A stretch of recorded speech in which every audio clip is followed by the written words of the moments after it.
Maine-et-Loire, nous allons maintenant parler du métier de croupier. Savez-vous qu'il existe des centres de formation pour cette profession? D'ailleurs, il y en a un tout proche dans la commune de Moulins, près de Mauléon. Alors, comment devient-on croupier? Quelle est la formation à suivre? Notre reine de cœur, Élise Denis, répond à toutes ces questions. Ouverture de table pour le croupier. Voilà, petit arc-en-ciel, la vague, t'arrêtes de la faire. Vous êtes plutôt bon en calcul mental, vous aimez le jeu et vous avez un bon relationnel avec les gens. Le métier de croupier de casino est peut-être fait pour vous. Et ça tombe bien puisqu'une école a ouvert ses portes à Moulins, tout près de Mauléon, en 2013. Ça s'est fait par déclic. À la base, je me suis intéressé au monde à l'univers du jeu, des cartes, tout ça. Ça me plaît plutôt bien. Après ça, ma sœur elle m'a dit pourquoi pas faire croupier, c'est venu comme ça. Et puis je me suis renseigné donc.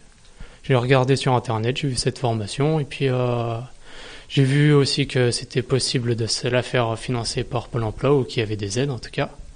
Moi je me la suis fait financer intégralement donc voilà. Le métier de croupier est encore bien méconnu du public alors qu'il existe une réelle demande. Et pour cause, le centre de formation de Moulins recrute des stagiaires. En ce moment, ce qui se dégage un petit peu de 2016, la tendance qu'on a qui évolue un petit peu, c'est que on a beaucoup de demandes de la part des casinos et on a très peu de stagiaires à fournir pour les emplois en CDD et CDI. C'est un métier qui est un petit peu méconnu du grand public.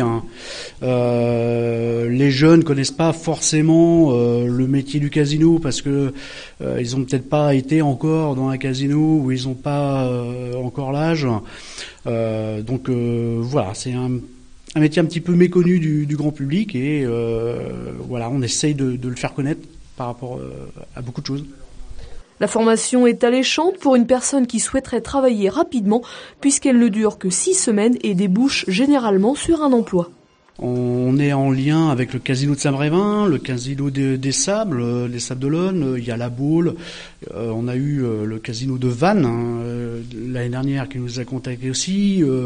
On a un stagiaire qui a eu un contact aussi la semaine dernière avec le casino de Fécamp, il y a le casino de Ploug. Enfin voilà, en général on est en lien, alors je dirais pas avec tous les casinos parce qu'il y en a plus de 200 en France, mais dans le Grand Ouest on est assez souvent en lien avec eux. À noter que le centre de formation élargit ses opportunités pour ses stagiaires puisqu'il travaille également en partenariat avec le casino Milton en Angleterre. Et il est à noter que ce métier offre de véritables débouchés puisque 100% des stagiaires du centre de formation de Moulins ont trouvé un emploi dans un casino. Toutefois, il y a un revers à cette médaille. Cette profession implique des horaires assez tardifs. En effet, il faut être disponible de 19h à 4h du matin.